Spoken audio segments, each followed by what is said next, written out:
Yo guys, what is going on? Welcome back to the channel. As you can see next to me, we've got George Horton, legend on TikTok, Wolves fans, got 11,000 followers. Go and drop him a follow. Everything will be down below, so go and check him out. Top guy. First of all, George, how are you doing? Like, how's life treating you at the moment, mate?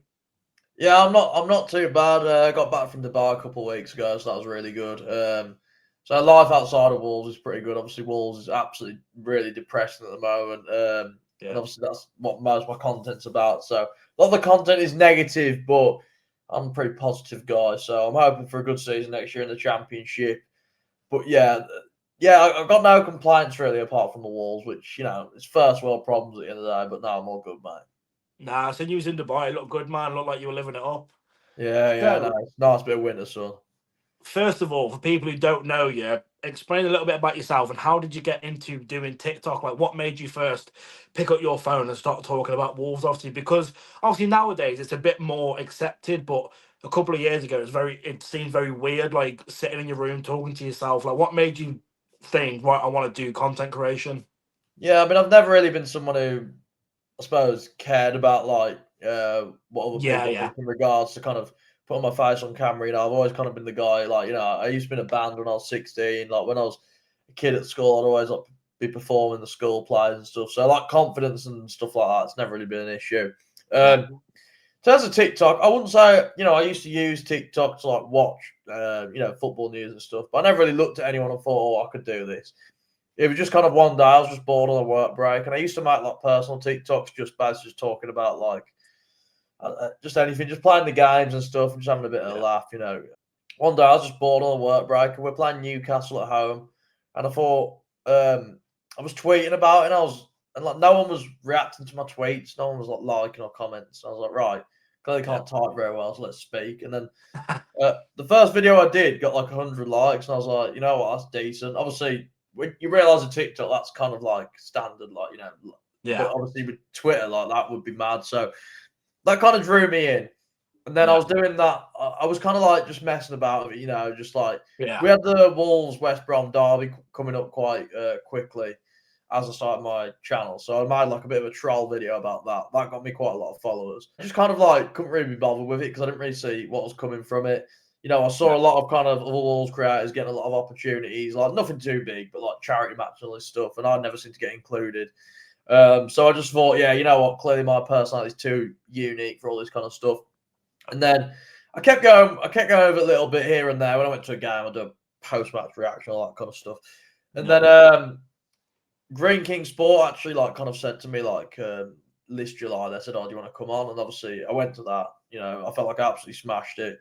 I've since been back on as well, so they obviously rated me as well. But like, yeah. almost since that moment, that kind of like revealed to me like why content creation is such a good thing to do and how many like doors it can open, all that kind of stuff. So since July, I've basically kind of locked in. I've gone from like 4,000 followers to 11,000.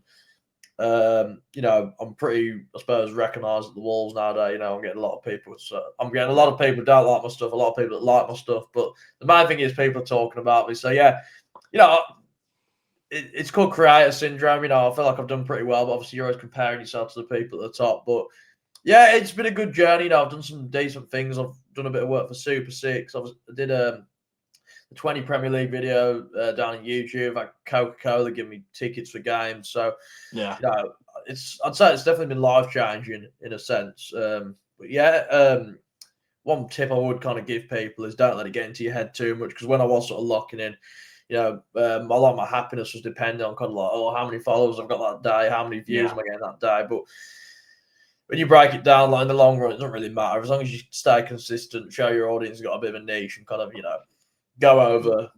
You've got to enjoy actually doing it as well. I mean, the football TikTok, so people say it is easy, but obviously I've only recently started myself. It is hard. You've got so many creators talking about the same thing, and you've got to be either the first one to do it in a unique niche way, so people watch your stuff because it is kind of that saying like evolve or be extinct. You can't just set up your phone like this and go, today we're talking because like if people don't recognize your face straight away, they're just swiping. So, and obviously being a Wolves fan, obviously at the minute Wolves aren't doing great for you. it gives you quite a bit of fuel to talk and get angry. And people do like to see fans get wound up and get quite pissed off looking at the camera. So that I think that's definitely, even though you do support Wolves and obviously you love them to bits, I think that has kind of helped you a bit massively. Them not doing as great, so a blessing in disguise potentially. See, I feel like the way I kind of do my content, in a sense, it's almost made me like, because at the start of the season I was doing like 5 things we learned and all this kind of stuff, but it's got to the Yeah. point now where we are so bad. The only thing I find I'm not really talking about the players and the actual games too much. I'm talking more about the behind the scenes because that's really the main issue, which is a shame. And my worry is sort of by February, March, and we're already kind of mathematically gone, which is probably going to happen. Yeah. We'll become irrelevant for a bit, but that's what I'm excited for the championship because we'll be more competitive and there'll probably be a lot more to talk about. But yeah, I mean, a few of my videos ranting I've done well, but that's also not some. I don't really want to profit off negativity at the same time, so I can't like help a little bit. But for me, I feel like I would rather us be doing better and me just doing my thing. Instead of I potentially see getting a what you few mean extra because followers, that's not really the way I see it. Because yeah, I'm not. A lot of people think I'm full time. I'm by no means full time. yeah, I've made an okay amount of money out of it, but it's not as easy as you think. Only the very very top TikTokers are making full time income. But obviously those people who are like, you like Ollie Thomas, Rory talks football, Tom Garrett, they're absolutely smashing it. But it's very difficult to get to that position, especially starting now, as you know, like starting in these days. So many people are trying to do it because, well, it's like anything. People have seen the success and they're trying to jump on. Wasn't really, as I said, I've had the account a while, but probably should have taken more of an interest yeah. when it was popular. But that's just, I wouldn't change anything. But yeah, it's yeah, that's just the way to play it, really. Just as you said, you got to enjoy it. Be yourself. Ignore the haters because if you Yeah. like me, you've got a big personality. You're gonna get a lot of hate. I can't lie. At what points it has affected me, but I just don't really care now. So No, you've got to be thick skinned, and you have. I've seen one of your videos as well. It was when Jurgen Klopp's last game, and you just sort of like sat with a camera like that, and I think that got a couple of 100,000 views as well. Like it just shows with TikTok, you can put loads of effort into one video and it flop essentially, or as you did, stand there with your thumbs up and 100,000 views. So well, TikTok, TikTok, exactly. I mean, yeah, and that was back when I was on probably like 2,000 followers. So that was probably like my first big video. I was like, whoa. I'm by no way professional. I don't really like put that much effort into my videos. I won't lie. I have started to recently, but luckily because I've got a big, you need to be professional, have a big personality, or yeah, preferably both. To be fair, luckily I've got a big personality, quite a unique personality, and obviously being a Wolves fan is a more unique niche. So it's allowed me to connect with those fans. But to people who support me, thank you very much because it wouldn't be anything without you. nah, you're doing well, man. Keep it up. Obviously, speaking about Wolves, your first football memory. Why do you support Wolves? Obviously, your local team, etc. But what was your first memory of being a Wolves fan? I was actually quite light getting into football. Let Oh, me think what okay. it would have been. So I was probably 8 when I got into football. A lot of lads Yeah, were yeah, kicking balls around at 3, 4. I was a bit of a late bloomer, I suppose. Obviously, 8 is still quite early in your time. But yeah, yeah, I was about 8 years old. I've always, my dad was a Wolves fan. Obviously, his dad was a Wolves fan. Then my mom's dad was a Wolves fan. Mom's not really into football. Everyone around me is a Wolves fan. Wouldn't yeah. have really had a choice. And yeah, the first game I actually ever went to was a 0-0 draw against Stoke. So that kind of put Oh, me off a wow. little bit. But Yeah. that was actually the season before the 2010 World Cup. Oh, So it was okay. actually more England that got me into football. The Oh, World Cup wow. was what got me into football originally. And then obviously once I found that love to football, obviously Wolves was like the next natural connection, and then I just started going, and Yeah, I've just always gone and like obviously I've flirted with other things. I yeah. used to be a massive raver. Obviously, I used to be like an indie kid back when I was 16 as well. So I go to like the gigs. I still go to raves now. Oh, Went wow. Yeah, RD yeah. from September. That's kind of like my escapes. But Wolves, in terms of an escape, has always been like the consistent thing. So So would you say you definitely enjoy watching football rather than playing football?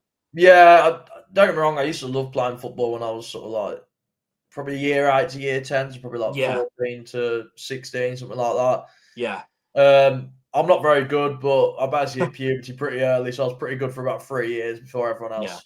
And then Everyone when else everyone caught up. caught up, I Yeah. was not that strong. I'm what, like 5'8". I'm I wouldn't say I'm built, but I'm built compared to them. So I had a fun 3 years, but as soon as everyone else caught up, I lost my kind of strength advantage. No, I love football. I'm also a massive fan of cricket. I don't think many people know about that, but there was a time Okay. Yeah, I when didn't know Wolves that. weren't playing too well, and we're before the sort of takeover happened, before we Yeah. kind of got a bit of money pumped in, when we're kind of finishing mid-tab of the championship every year. Um, I did my probably was a bit more into cricket than football for a little bit, and then as soon as obviously Nuno came in, obviously Yeah. Wolves went from depressing and kind of like boring, even though it's Yeah. still good. So obviously accelerated, and those 3 years where we won the championship and then we Yeah. finished seventh twice. Obviously the Europa League run as well was just Yeah. incredible. It was after I'd just finished school. Um, I just started going away, just started drinking. It couldn't have been a real perfect time, really. I never managed to get myself away to Europe, which is a massive regret. And I know if it was me now, I would have definitely have gone. Yeah. But obviously at that time, you don't have that much money when you just left school and all that. So it's just one of Yeah. them. I remember that Wolves team. It was because I think I'm 22, so you're 23. We're about similar ages. I did a Wolverhampton Wanderers football course at college. We actually met the players, like we met Nuno, Adama, Oh wow. Jota. We met all of them, and obviously all such nice people. But yeah, they were doing really well at that time, and we was trying to get like tickets away and stuff. Obviously Europe and stuff, but obviously impossible to get tickets. Oh yeah. So that obviously when Wolves was, doing really well, and it was exciting. Obviously, it has all gone a bit peaked on now. What would you say? What would you say your favourite moment being a Wolves fan is? Like, is there one key moment that sticks out and you go like, it's just up there and you can never beat it, or is that still yet to come? Do Um, you think? there's definitely a few to sort of pick from because in such a short space amount of time we had so many Yeah, good games, and I mean I think like an honourable mention would probably be the Doherty goal against City when we won it 3-2. That was just incredible. yeah, yeah, Um, Molyneux just erupted, but I actually think the best goal was probably the Jota one against Man City. We just yeah, absolutely, yeah, yeah, he just absolutely killed Luke Shaw, and it's just such a good day. The atmosphere was just bang. I remember it was 5:30 on a Saturday, or it might have even been 7. I can't remember, but it was FA Cup quarter final. You win yeah, that game, you get into Wembley. Yeah, Jar just megs him, runs through. I mean, RIP, man, what a player. Um, yeah, and there's a few other good moments. Obviously, like the first game in Europe was pretty special. I yeah, remember even like I think like Jimenez coming back from his injury and scoring. I wasn't actually at that game, but that was a nice moment. The awful injury as well. Bless him. Awful Cardiff injury. away in the Yeah, championship, Middlesbrough away in the championship. I remember that was like a 2 week period where we beat Blues, we beat Derby with the Neves goal, obviously all the yeah, Ruben Neves goals. So yeah, there were so many good moments within that sort of Nuno period. But Gary O'Neill provided some great games. We beat Liverpool 3-0 under Lopetegui. Obviously, Vitor yeah, Pereira, we had 6 in a row. So apart from this season, pretty much every season's had a period where it's been quite nice. yeah, But this season, it's just been absolutely dreadful. But you could argue 8 years is a good run. yeah, If I was born 10 years earlier, we wouldn't have had anything like this when I was my age. So it's the best we've been for a long time. It's just a shame because the owners have got us into this position, and then they thought, actually, right, we're just happy to keep them in the league. That doesn't work, and they've completely priced the fans out. We're paying masses of money to watch absolute rubbish. But you look at the position we were in, could have been so much better. But that's a story for another day. Watch my channel if you want to know more about the owners. yeah. Links will be down below, guys. Go and check them out. And obviously, that 6 in a row was that. I want to say that was April this year, yeah. Yeah, sort of. April 2025. Yeah, and Which then would obviously now feel like years ago, from being the 6 in a row, being on top to now being, 2 points in like 13, 14 games. Like, where do you think the key? Obviously, I know the obvious answer. You've got rid of your best players. You haven't reinvested properly into the squad. But what is the one key thing? Do you think it is, the owners, or do you think it's down to like management as well? Because obviously Vitor Pereira, did he get sacked? Too soon, too early. Obviously, it kicks off in the crowd, didn't it? But what are your overall thoughts on that? in terms of Vitor, I think he had to go. I think we did actually pick up a bit. We got a couple of results, a couple of Yeah, draws against Brighton and Tottenham. I know they're not wins, but they're still good sides.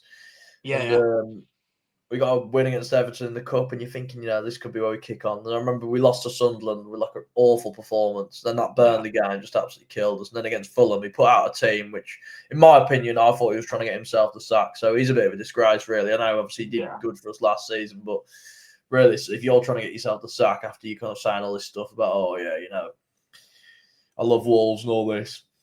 Yeah, it's not great to see. But that's 6 in a row. I mean, at the time, it was absolutely brilliant. But if you actually look at the teams we played a West Ham team under Graham Potter, who, we all know how that went with Graham Potter and West Ham. They were not good at all. We played the 3 teams that got relegated: Leicester, Ipswich, and Southampton. Games you should really expect to be winning. And then we beat Man United and Tottenham. Both teams probably had given up on the league at that point. Man United absolutely battered us all game. We just scored a free kick right at the end of the game. And then Tottenham, we played well. So I'm not going to take credit away from the team. It was a great run of fixtures, but you could argue that was the easiest run of fixtures you'll get in about 10 years. For like 10 years, you know what I mean? It was just like perfectly timed. I mean, before that 6 in a row, we still could have gone down probably. But I mean, that 6 in a row confirmed we're staying up. Started the year really poor, didn't you? I think it was a similar start to this year. You didn't win in like 6 games or something like that, was it? Off the top of my head. It was 1 point in 9, and then I think we might have got, and then we were on about 3 points at 11. Then we finally won a couple of games, whereas this season that hasn't happened. But the difference was last year. You had players like Matthias Cunha, Ryan Nori, Nelson Semedo, quality players. You could kind of, even if you were playing poor, they could get you a goal out of something. Whereas we don't have that anymore, unfortunately. It is only the frustrating thing, obviously, all due respect, supporting a smaller team in Wolves. Obviously, the big teams can just come and cherry pick. You've seen it. United, we'll have him. City, we'll have him. And it just kind of leave you then scrambling. Like, you've got the money to spend on these players, but you haven't reinvested properly into the squad. I'd counter that by saying that you look at like Bournemouth, they pretty much sold the whole back line. And true. They're still roughly where they are. Brighton regularly sell players. They're still roughly where they are, and that's Brentford are the same. We said, we're going to be like Brighton. We're going to be like Brentford. We're going to do a self-sustainable model, but it hasn't been self-sustainable. They've sold players on the cheap as well. I mean, Cunha 62 million. Brighton would get 100 for him. I don't care what you say. They would. Yeah. Ain't only got about 30 million, which is absolutely disgrace. So I don't know. It's weird. It's weird. So looking at your Wolves squad now, and obviously the Liverpool squad that I support, if you could swap a player for the rest of the season from Liverpool to play for Wolves, who would you pick and why? I mean, I know Liverpool aren't playing well, but I think you could take any of them. I'd probably say, just for the way he's been playing this season, I'd take out Arias because he's been absolute garbage. I'll bring in Szoboszlai because I think he's been incredible for you guys. Yeah. We need like a creative midfielder who can, also get back and help out defensively as well. He's done a time at right back. Yeah. Szoboszlai, I'd probably say, but we're also lacking on wingers. Obviously, it's Mo Salah. I mean, Salah might be on the way out, mate. So he ain't coming to us. It'd be more likely to be Villa, if anything. No, Gakpo or maybe Ekatike. I wouldn't fancy that with his attitude, but like a winger that's got something about him or Szoboszlai. I think obviously Van Dijk could be great. Alisson would be brilliant. Any of them, to be honest. Is any players? I mean, we could have Kanate off you. I'm sure you'd let him have us. I mean, we could do. Who's that? Is it Emmanuel Agbadu or something? We do a swap. You don't want him, mate. You don't want him. He's probably better than Kanate, though. Let's be real. Maybe. Well, I don't know, actually. I'd take Kanate, put it that way. So obviously now we're going to do a all-time, past and present Wolves five-a-side team. So who would be in your five-a-side team? 1 goalie, 1 defender, 2 midfielders, and 1 striker. Who would be in your team? As a keeper, I'm going to go Rui Patricio. Actually retired yesterday. Did he? I didn't even know that. Yeah, just a top keeper. Portugal's number 1 for years. 108 caps for Portugal. 12th in the Ballon d'Or in 2016, I think. Well, obviously won the Euros. Yeah. Best keeper I've ever seen at Wolves. Unbelievable. Defender probably will surprise people. I'm going to go Kilman, and that is purely because obviously. Oh, okay. He played futsal, didn't he, as a kid? You're going logical from with a football background, so as the commentators already say, so he'd be absolutely perfect for five-a-side. Midfield 2, I'm going to go with Ruben Neves for obvious reasons. He's just a go with Wolves, isn't he? Yeah. And then I'm going to go with him. I'm going to go Mateus Cunha. Oh wow, Midfield too. that Obviously, surprised Cunha me. is more of an attacking player, but he'd be able to do a job in midfield for five-a-side. I have some Because players. I Neves is have a lot some more players written defensive. And down. then obviously up top, the Yeah, Mexican sensation, Raul Jimenez. I think that's a great team, that is. I And I'm actually did it. just trying to think. Yeah, Apart from Patricio, all those players would have actually played together at one time. I Because actually did like a little prediction of who you put. Cunha, Yeah, what'd you say? Sorry. I actually did a little prediction of who you'd actually put. And Okay. to be fair, I only got two. So Rui Patricio in goal, standard, obviously probably the best Yeah. keeper Wolves have ever had. Centre back, I went with Connor Cody.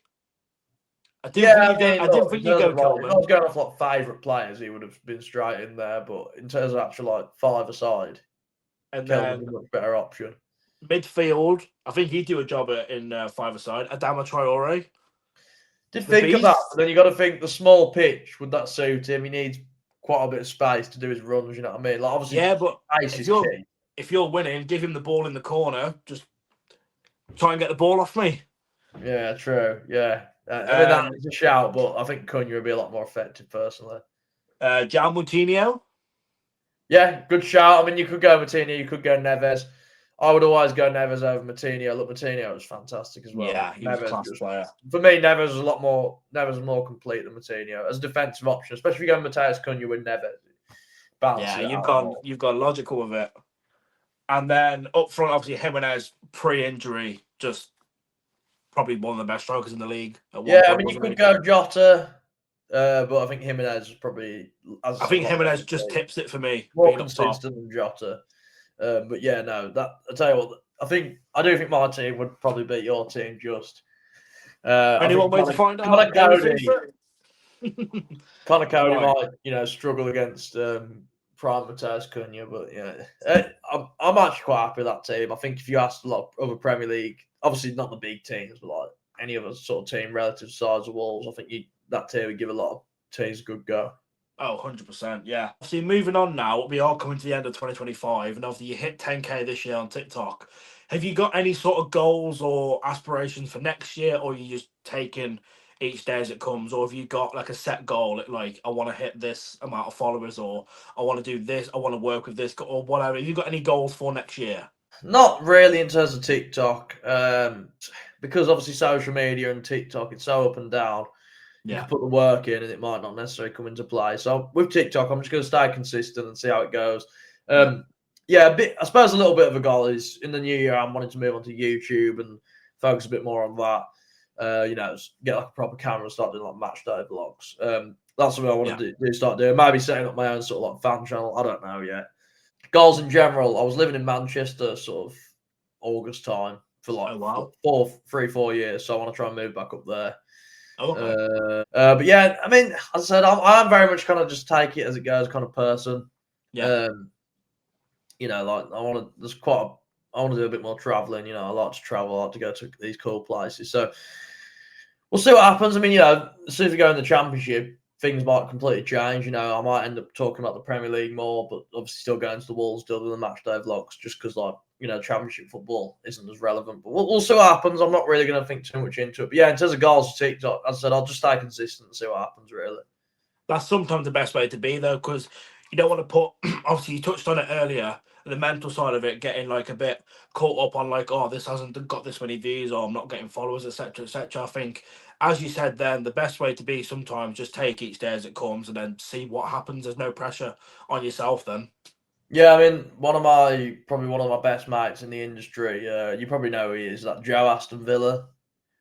yeah, I've You heard of may have him. heard Yeah, of him, yeah. yeah, I mean, I worked with him on Super Six, and he was basically saying like when he uploads, he just doesn't even like check really. He'll just like, yeah. he'll just kind of like he might check in like a day or two, but like with me, I'm always like refreshing, seeing the views Refreshing and it. stuff. Yeah, But yeah, it's just one of them, innit? But at the end of the day, like you can take such it, a lottery. you can take it seriously. You can don't have to take it seriously. You just have fun with it. That's what I'd say. Right, so that is the end of the podcast, guys. I hope you have enjoyed. If you have, obviously drop me a like and a follow. Follow George as well. All the links will be down below. Appreciate you all watching. I'll see you in the next one.